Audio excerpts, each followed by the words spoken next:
역경이라는 문제, 똑같은 뜻이라고 생각을 합니다. 고난과 역경, 이 문제는 떼어야 뗄 수 없는 문제인 것 같습니다.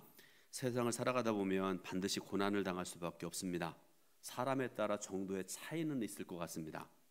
그런데 젊은이든 늙은 분이든 부자든 가난한 사람이든 목사든 평신도든 고난이 우리 앞을 가로막고는 합니다. 그래서 어떤 사람은 그 고난의 문제 때문에 뒤로 물러나기도 하고 포기하기도 하고 그런 경우들이 있죠. 그런데 성경은 우리가 고난당할 때 그것을 해결할 수 있는 길을 항상 열어주십니다. 성경에서 고난하면 떠오르는 인물, 저는 오늘 두 사람을 여러분들에게 좀 말씀드리려고 그러는데요. 여러분 잘 아는 그런 사람입니다. 하나는 요셉이라는 사람, 또 한 사람은 욥이라는 사람입니다. 먼저 요셉의 삶에 대해서 잠깐 말씀을 드립니다. 여러분, 그 요셉의 아버지는 야곱이라는 사람입니다. 야곱에게는 4명의 부인이 있습니다. 그러니까 여러분, 구약 성경에 4명의 부인을 가질 수 있는 것은 합법적입니다. 합법적이라는 말씀은 합율법적이라 그런 말씀입니다. 하나님께서는 4명의 아내를 둘 수 있도록 하셨어요. 그렇다고 이스라엘 쪽으로 이사 가려고 그러지 마시기 바라고요. 그 나라 힘들어요. 4명의 아내, 레아와 라헬과 빌하와 실바, 그리고 이 4명의 아내와의 사이에 12명의 아들을 두었습니다. 야곱은 4명의 아내들 중에서도 특히 라헬을 사랑을 했는데요, 라헬과의 사이에서 태어난 두 아들 요셉과 베냐민을 특별히 사랑했습니다. 다른 말로 하면 편애했다, 그런 말씀이죠. 오늘 예배드리는 여러분들 중에 대부분이 부모님들이라고 생각되어지는데요, 요즘 젊은이들은 자녀를 하나밖에 안 낳는 경우들 많고, 그런데 부모 여러분들 자녀들을 절대로 편애하지 말길 바랍니다. 목사인 저도 성도들을 편애하지 않으려고 노력을 합니다. 그리고 그러지 않아야 됩니다. 근데 그럼에도 불구하고 편애한다는 말을 이따금씩 듣게 되는데요, 이유는 2가지라고 생각을 해요. 제가 실제로 편애한 경우, 말은 이렇게 하는데 실제로 편애한 경우에 성도들이 와서 목사님 이건 이렇고 저건 그렇고 그거 이렇고, 그러니까 목사님 이거 이렇게 하면 안 됩니다. 그러면 제가 고쳐야죠. 또 하나, 그 말을 한 성도가 잘못 본 경우들도 있을 것 같습니다. 그런 경우엔 여러분들에게 말씀드리는데요, 사과를 한 개 갖다 주셔야 됩니다. 저한테 사과하셔야 됩니다.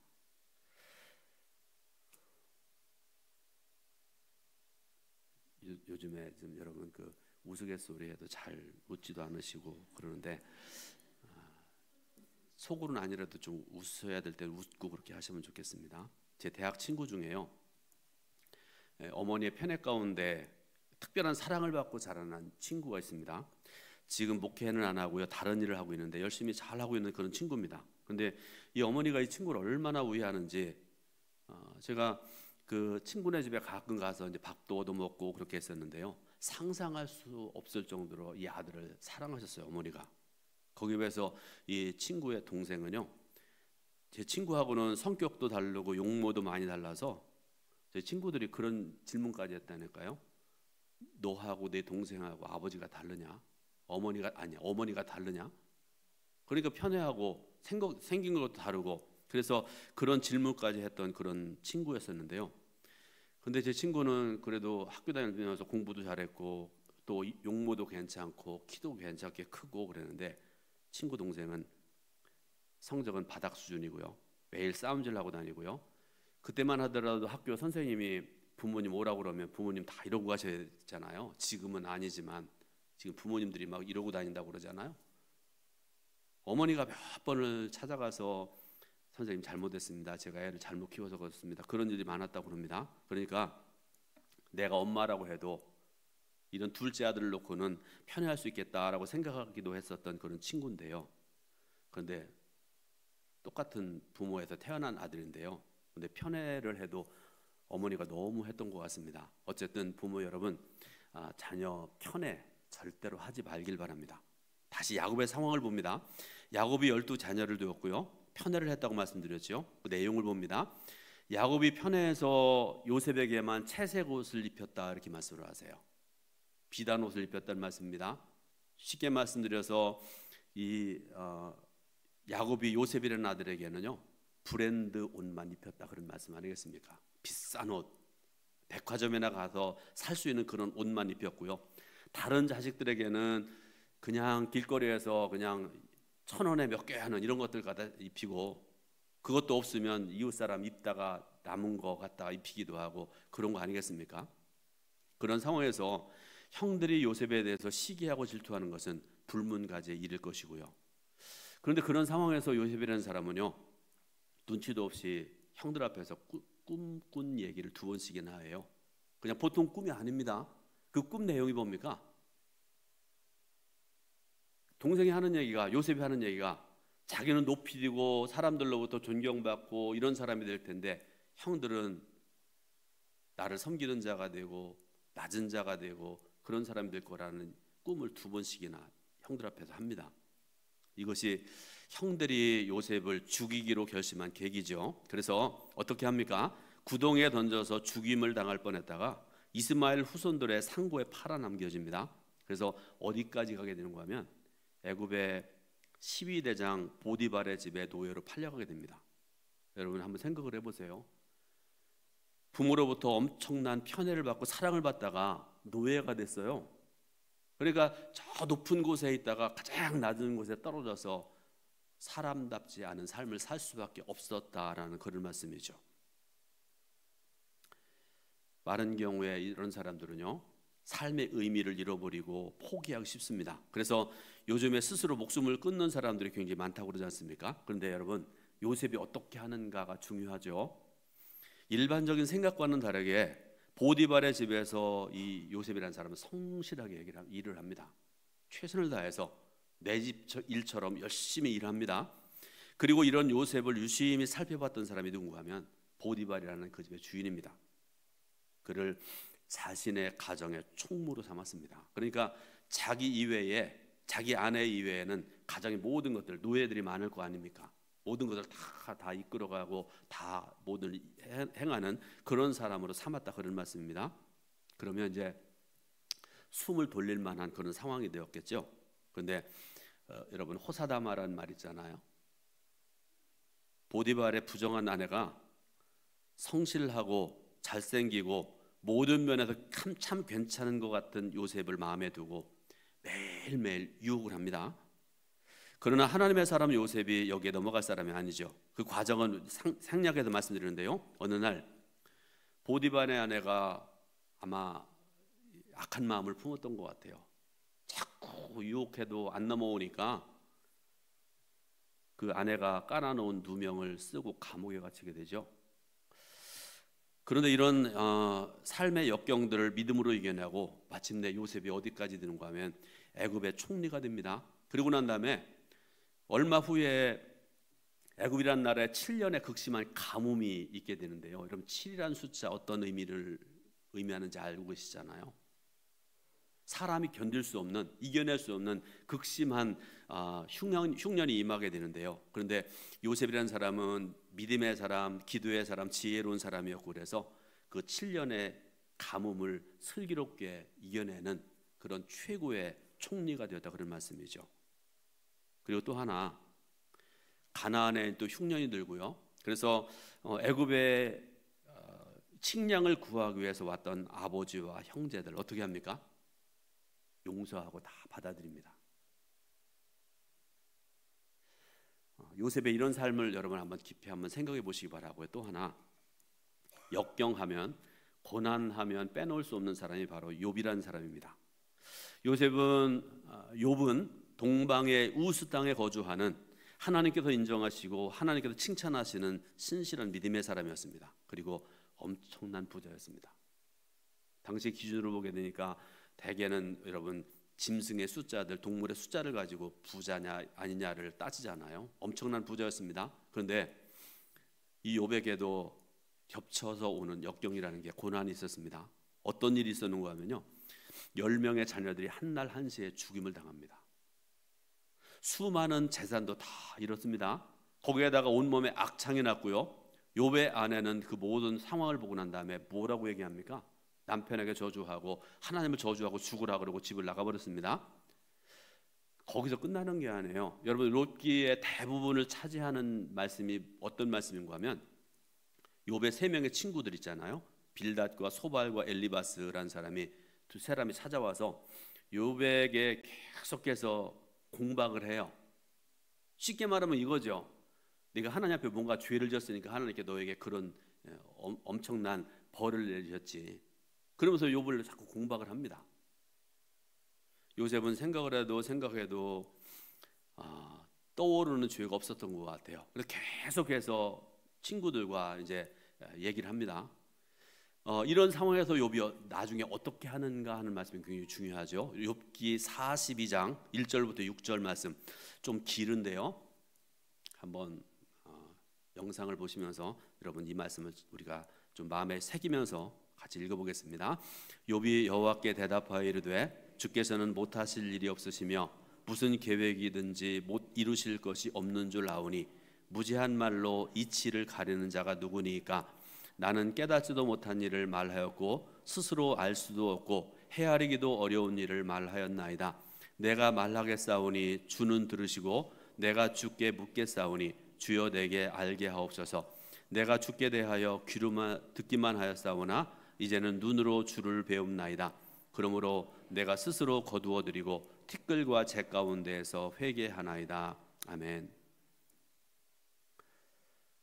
마지막 말씀 보니까 그러므로 내가 스스로 거두어드리고 이렇게 말씀을 하세요. 무슨 말씀입니까? 친구들과 얘기하면서 어느 순간인가 내 의로움을 나타냈고 나는 죄가 없는데 그런 것까지도 하나님께 내가 회개합니다. 그러면서 티끌과 재 가운데 회개하나이다. 이렇게 그가 회개의 고백을 합니다. 여러분, 제가 60이 넘는 지금까지, 목회한 지 30년이 넘은 지금까지 이해할 수 없는 것 중에 하나가 왜 하나님께서 욥에게 이런 엄청난 고난을 겪게 하셨는가 하는 것입니다. 여기에 대해서 저로 하여금 고개를 끄덕이면서 그렇군요 하게 얘기할 수 있는 분이 있다고 그러면 저를 찾아와서요 저한테 말씀해 주세요. 제가 엄청나게 큰 상을 드리려고 합니다. 제가 지난 2주 전인가 일부 예배 때 어느 권사님한테 질문했는데 대답을 해가지고 제가 상 준 거 여러분 모르시죠? 한번 저에게 말씀해 줘 보세요. 지금도 저는 욥기의 그 깊은 의미를 다 깨닫지 못한 사람입니다. 그러나 저같이 어리석은 목사는 깨닫지 못할지라도 하나님께서는 욥으로 하여금 깨닫게 하시고요, 그로 하여금 아까 말씀드렸던 것처럼 철저히 회개하게 하신 후에 이전보다 갑절이나 되는 은혜를 베푸셨다. 성경은 그렇게 말씀하고 계세요. 그리고 여러분, 고난과 역경하면 빼놓을 수 없는 분이 오늘 본문의 주인공 예레미야라는 선지자입니다. 여러분, 그의 별명이 뭘까요? 눈물의 선지자. 여러분, 그것만 생각을 해봐도 그의 인생이 얼마나 험난하고 어려운 것이었을까를 알 수 있지 않습니까? 이 예레미야 선지자는요, 유다 말기에 활동했던 그런 선지자입니다. 요시야 왕부터 여호아스, 여호야김, 시드기야까지, 그러니까 4대에 걸쳐서 40여 년 동안을 활동했던 선지자였습니다. 이 시기는요, 유다 왕국이 신앙적으로나 정치적으로 매우 혼란스럽던 그런 시기였습니다. 동서고금의 역사를 보게 되면요, 어떤 나라든지 말기가 되면요, 나라가 망하기 직전에는 부패하고 타락하고 혼란하게 됩니다. 거기에다가 유다 왕국은 여러분 잘 아시는 것처럼 하나님을 경외하는 나라잖아요. 그리고 그 나라의 기본은 하나님입니다. 하나님 말씀입니다. 구약의 말씀을 하면 율법입니다. 그래서 율법에 순종하고 하나님 말씀에 순종하는 삶을 살았어야 됨에도 불구하고 말기가 되니까 영적으로 음란하게 우상을 숭배하면서 하나님께로부터 멀어져가만 가는 그런 삶을 살고 있었다라는 그런 말씀입니다. 이스라엘과 유다 왕국의 역사를 아시는 분은 이해가 되겠지만 당시 상황을 보면요, 내 나라의 왕조차도 바벨론의 허락을 받아야 세울 수밖에 없는 그런 상황입니다. 왜 그런가 하면 바벨론이 유다를 침략하고 지배하고 있는 그런 상황이니까요. 자기 마음대로 왕을 못 세워요. 그러니까 우상 숭배자들이 넘쳐나게 되고요, 바벨론이라는 나라는 우상 숭배하는 나라의 대표적인 나라 아니겠습니까? 더군다나 온 나라에 하나님의 말씀이 희귀해지고 우상 숭배가 만연한 그런 상황이었습니다.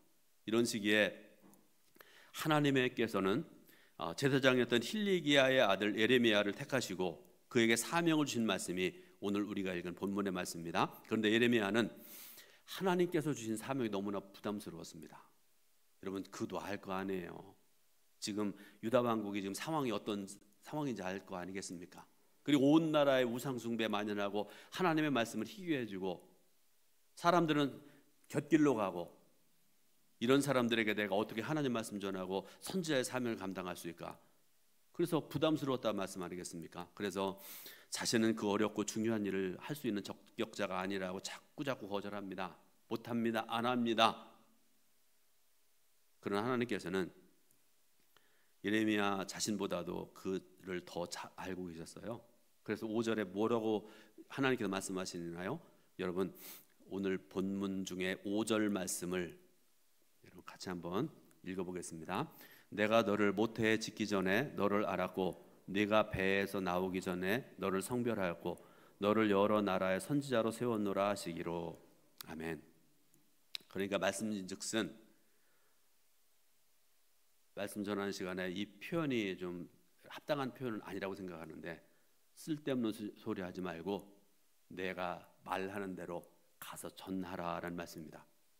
자, 우리가 여기에서 귀중한 교훈 두 가지를 얻게 되는데요. 오늘 말씀의 결론으로 여러분 간략하게 말씀드립니다. 첫 번째로 하나님의 부르심을 거절해서는 안 된다는 것입니다. 모세를 보세요. 출애굽기 3장을 보니까 하나님께서 쓰시기 위해서 그를 부르시는데 여러분 예레미야는 될 것도 아닙니다. 요리조리 빠져나갑니다. 그런데 여러분 하나님께서 사람을 부르시는데 그가 어떤 사람인지 모르고 부르시겠습니까? 알지요. 알아도 너무나 잘 아십니다. 예레미야에게 말씀하셨던 것처럼 하나님께서는 모세보다 모세 자신을, 오늘 우리보다 우리들 자신을 더 잘 아시는 하나님이세요. 그러므로 우리가 해야 될 일은 부르실 때 하나님 저 이거 못합니다. 다른 일 맡겨주세요. 내년에 하죠. 그게 우리에게 필요한 것이 아니라 부르실 때 아멘 하고 순종하는 것입니다. 그러면 하나님께서 순종하는 그 사람 부족하면 다듬으시고 그래서 하나님의 거룩한 사람들로 고치시고 사용하시는 줄로 믿으시길 바랍니다. 두 번째로 사명자는 부르심의 시작부터 마지막까지 철저히 자신의 능력이 아닌 하나님의 능력을 의지해야 됩니다. 사도 바울 보세요. 자신이 그처럼 큰 일을 행했으면서도 뭐라고 그가 고백을 합니까? 내가 한 일이 아닙니다. 하나님께서 하셨습니다. 나는 그저 쓰임받은 도구일 뿐입니다 라고 겸손하게 고백을 합니다. 저는 우리 동천교회 성도 여러분 중에도 이런 분들이 많아질 수 있길 바라고요. 그리고 우리 동천교회뿐만 아니라 이 땅의 모든 교회들, 주의 일을 감당하는 모든 분들 중에 특히 목회자들 중에 이런 사람이 많아져야 된다고 생각을 합니다. 여러분 결론적으로 말씀드립니다. 하나님의 일은 능력으로 하는 것이 아니라 사명으로 하는 것이고 순종으로 하는 것입니다. 하나님께서는 사명자에게 반드시 함께 하시고 사명을 감당할 수 있는 능력을 주십니다. 그러므로 종인 저 여러분들이 갖추어야 될 덕목은 실력이 아니라 절대적인 순종입니다. 오늘 예배드리는 저 여러분 모두가 순종의 사람 되시기 바라고 하나님의 손에 붙들려 쓰임 받으시기를 예수님의 이름으로 축원드립니다. 기도하겠습니다. 하나님 크신 은혜와 사랑 베푸시니 진정으로 감사드립니다. 오늘도 수요 예배 드릴 수 있도록 인도하시는 하나님, 예배 드리면서 하나님께서 주시는 생명과 진리의 말씀을 전하고 듣게 하시니 진정으로 감사드립니다. 도와주셔서 은총 베풀어 주셔서 오늘 말씀을 통해 들었던 믿음의 위인들처럼 고난을 이겨내고 하나님께서 말씀하실 때 아멘하고 순종하는 그런 믿음의 사람 되어서 하나님께서 오른손으로 붙드시고 쓰시는 그런 진실한 믿음의 사람들 되게 도와주옵소서. 예수 그리스도의 이름으로 기도드리옵나이다. 아멘.